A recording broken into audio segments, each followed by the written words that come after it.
Hello friends, welcome to my YouTube channel. तो जैसा कि आप सबको पता है कि जीएसटी काउंसिल की 43वीं मीटिंग 28 मई 2021 को हो गई है और इसमें बहुत ही इंपॉर्टेंट डिसीजंस लिए गए हैं। ठीक है, और इन डिसीजंस का हमने एक वीडियो कल ही देख लिया है। उस वीडियो में हमने ये देखा था कि जीएसटी की एमनेस्टी स्कीम को फिर से लॉन्च कर दिया गया है और अगर आपका जुलाई 2017 से अप्रैल 2021 तक का कोई भी GSTR 3B पेंडिंग है तो आप उसको आसानी से फाइल कर सकते हैं बहुत ही कम लेट फी देकर। क्या लेट फी है कि अगर आपका नील रिटर्न है, मतलब कि किसी भी तरह का टैक्स लायबिलिटी नहीं है, उस केस में आपको जो मैक्सिमम लेट फी देना है पर मंथ वो है ₹500, मतलब कि 500। और अगर आपका नील रिटर्न नहीं है, मतलब कि किसी भी तरह का आपका टैक्स लायबिलिटी बन रहा है GSTR 3B में, तो उस मंथ के लिए आपको जो मैक्सिमम लेट फी देना है वो देना है ₹1000, मतलब कि 1000 रुपये प्रति महीना। ठीक है, तो ये वीडियो हम लोग देख चुके हैं, अच्छी तरह से समझ भी गए हैं कि जो GST एमनेस्टी स्कीम है, मतलब कि लेट फी का जो वेवर हुआ है, मतलब कि जो रिलैक्सेशन दिया गया है लेट फी में, वो आपको तभी मिलेगा जब आप अपना जो भी पेंडिंग रिटर्न है जुलाई 2017 से अप्रैल 2021 तक का उसको फाइल कर लेंगे 1 जून 2021 से 31 अगस्त 2021 के बीच में। क्लियर है? तो ये सारी बातें हम देख चुके हैं। आज के वीडियो में हम देखेंगे हमारे किन किन रिटर्न्स के ड्यू डेट्स को एक्सटेंड किया गया है, हमें इंटरेस्ट और लेट फी में क्या रिलैक्सेशन दिया गया है। ठीक है, तो ध्यान दीजिएगा, यहाँ पे हमारे पास जीएसटी की 43वीं काउंसिल मीटिंग का प्रेस नोट है, लेकिन हम अपने समरी सीट से देखेंगे ताकि जो भी डेट्स हैं वो बिल्कुल क्लियर हो जाएं। तो आइए स्टार्ट करते हैं।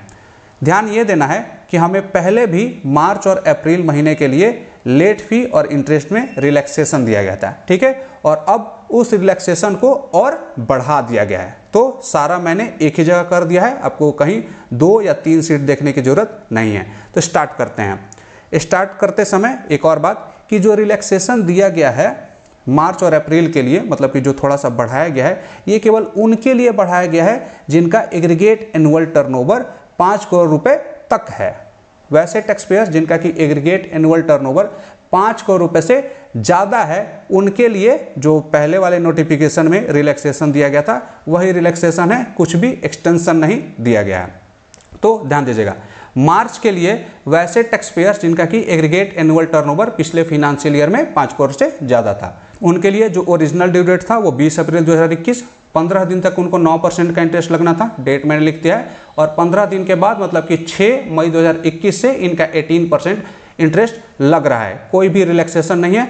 और लेट फी के लिए भी यही था कि अगर आप 5 मई 2021 तक अपना 3B फाइल कर लेते हैं तो लेट फी को वेव कर दिया गया था, लेकिन अगर नहीं किया है तो पूरा लेट फी देना होगा, मतलब कि ड्यू डेट से जब भी फाइल करेंगे उस दिन तक का।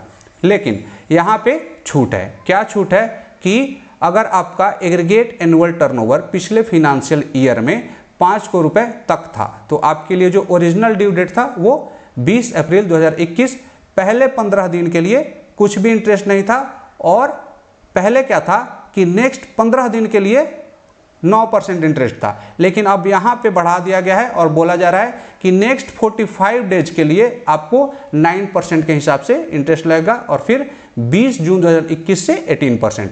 और लेट फी वेबर का जो डेट है वो भी इस केस में बढ़ाया गया है कि अगर आप अपना 3B फाइल कर लेते हैं मार्च 2021 का 19 जून 2021 तक तो आपको लेट फी नहीं देना होगा। अगर 19 जून के बाद करेंगे तो फिर ओरिजिनल ड्यू डेट से, मतलब इस डेट के बाद से जिस दिन फाइल करेंगे उस दिन तक का लेट फी देना होगा।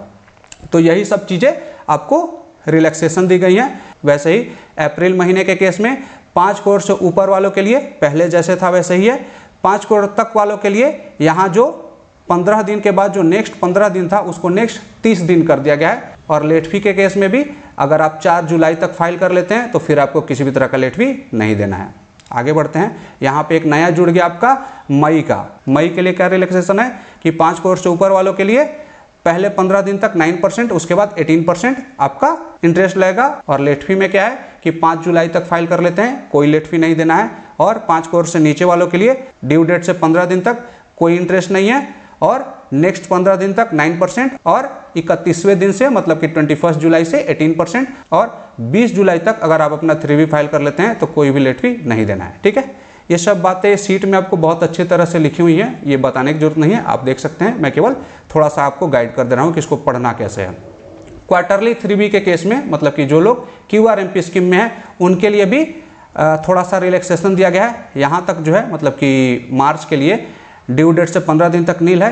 पहले यहाँ पे था कि नेक्स्ट 15 डेज, अब इसको नेक्स्ट 45 डेज कर दिया गया है। तो ग्रुप ए स्टेट्स के लिए 21 जून तक 9% इंटरेस्ट लगेगा और ग्रुप बी के लिए 23 जून तक 9% इंटरेस्ट लगेगा। उसके बाद से आपको पूरा 18%। और लेट फी में भी वैसा ही है कि 21 जून तक अगर ग्रुप ए स्टेट वाले लोग अपना 3B फाइल कर लेते हैं जैन टू मार्च क्वार्टर वाला, तो फिर कोई भी लेट फी नहीं है। और ग्रुप बी स्टेट्स वाले 23 जून तक अगर अपना क्वार्टरली 3B फाइल कर लेते हैं जैन टू मार्च वाला, तो फिर कोई लेट फी नहीं है। आगे बढ़िएगा और क्या क्या चेंजेज हैं। चेंजेज यहाँ पे भी हैं PMT 06 के केस में।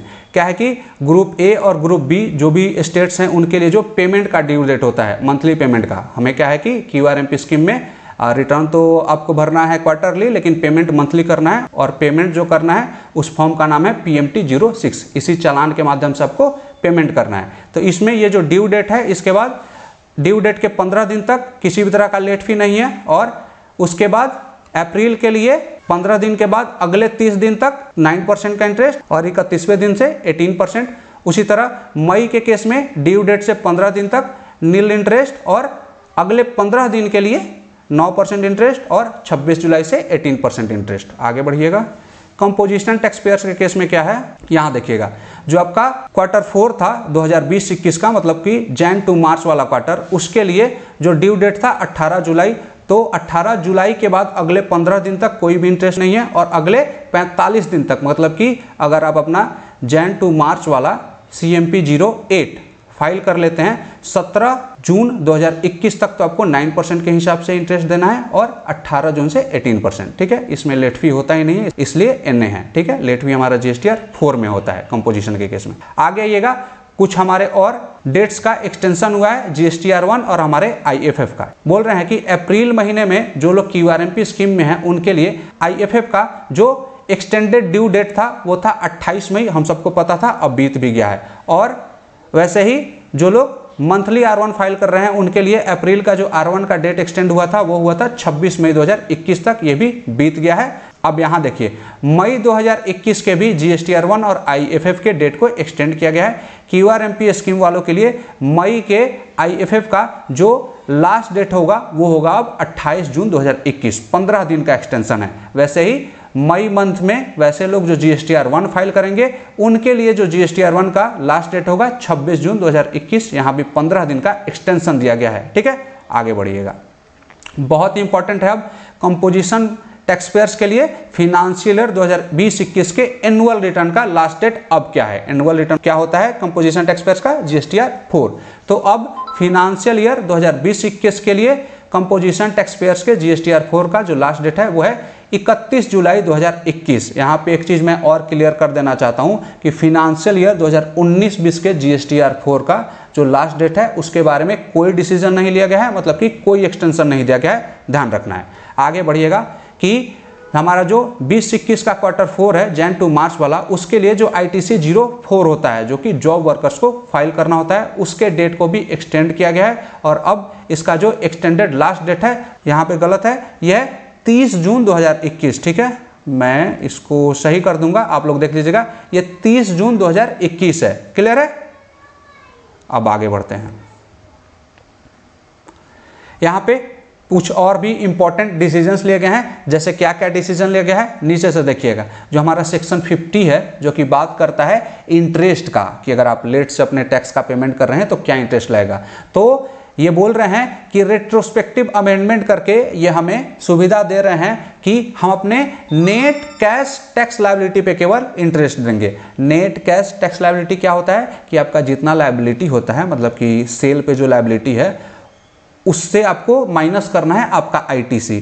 अगर आपका जो पूरा लायबिलिटी ITC से एडजस्ट हो जाता है तो किसी तरह का आपको इंटरेस्ट नहीं देना है। लेकिन अगर आपका लायबिलिटी ज़्यादा है, ITC कम है, तो थोड़ा बहुत तो आपको कैश से देना होगा। तो जितना अमाउंट आप लोग कैश से पे करेंगे उसी को बोलते हैं नेट कैश लायबिलिटी, और उतने ही अमाउंट पे आपको 18% पर एनम के हिसाब से इंटरेस्ट देना है। ठीक है, लेट फाइलिंग के केस में। आगे बढ़िएगा, बोल रहे हैं कि फिनेंशियल ईयर 2021 से जो आपको जीएसटीआर 9C फाइल करना है, एक तो वो तभी फाइल करना है जब आपका एग्रीगेट एनुअल टर्नओवर 5 करोड़ रुपए से ज्यादा है, और वो भी अब आपको सीए से सर्टिफाई नहीं कराना है, या आप सेल्फ सर्टिफाई कर सकते हैं, मतलब कि अपने से सर्टिफाई कर देना है। क्लियर है, बहुत ही अच्छा डिसीजन है। और फिनेंशियल ईयर 2020-21 के लिए जो अपना एनुअल रिटर्न है जीएसटीआर 9, इसको भी उन टैक्स पेयर्स के लिए ऑप्शनल कर दिया गया है जिनका एग्रीगेट एनुअल टर्नओवर 2 करोड़ रुपए तक है। आगे देखिएगा क्या बोल रहे हैं कि जो कंपनीज हैं उनको क्या होता है कि डीएससी के थ्रू ही अपना जीएसटी रिटर्न फाइल करना होता है, मतलब कि वेरीफाई करना होता है, लेकिन उनको सुविधा दी गई है कि आप 31/8/2021 तक आपके जो भी रिटर्न है उसको ईबीसी के माध्यम से फाइल कर सकते हैं। इसके अलावा एक बहुत ही इंपॉर्टेंट डिसीजन रूल 36(4) का। रूल 36(4) क्या बोलता है कि आपका जितना भी आईटीसी आपके 2A में पड़ा है उससे 5% और ज़्यादा आईटीसी आप ले सकते हैं आपके 3B में, लेकिन अप्रैल और मई महीने के लिए रूल 36(4) एप्लीकेबल नहीं होगा। अप्रैल और मई महीने के 3B में आप अपने बुक्स के हिसाब से, मतलब कि जो भी आपके पास परचेज के इनवॉइसेस हैं उसके हिसाब से आईटीसी ले सकते हैं, लेकिन एक बात ये ध्यान रखना है कि रूल 36(4) जून में अप्लाई होगा, और जब जून में अप्लाई होगा तो अप्रैल, मई और जून तीनों महीने का मिला के आपको आईटीसी देखना है। क्या देखना है कि अप्रैल, मई और जून के जीएसटीआर 3B में आप जितना आईटीसी ले रहे हैं वो आईटीसी आपके अप्रैल, मई और जून के 2A के आईटीसी के या तो बराबर हो या फिर उस आईटीसी से 5% और ज़्यादा हो सकता है। क्लियर है? तो आई थिंक कि इस वीडियो में मैंने जो भी बातें बताई वो सारी आपको क्लियर हो गई। ये जो सीट है इसका लिंक आपको पता ही है कहाँ मिलेगा, मेरे वेबसाइट में मिल जाएगा जो कि है www.taxshastra.com। तो अगर आपको मेरा वीडियो अच्छा लगा तो इसको लाइक कीजिए, मेरे चैनल को सब्सक्राइब कीजिए। Thank you for watching my video.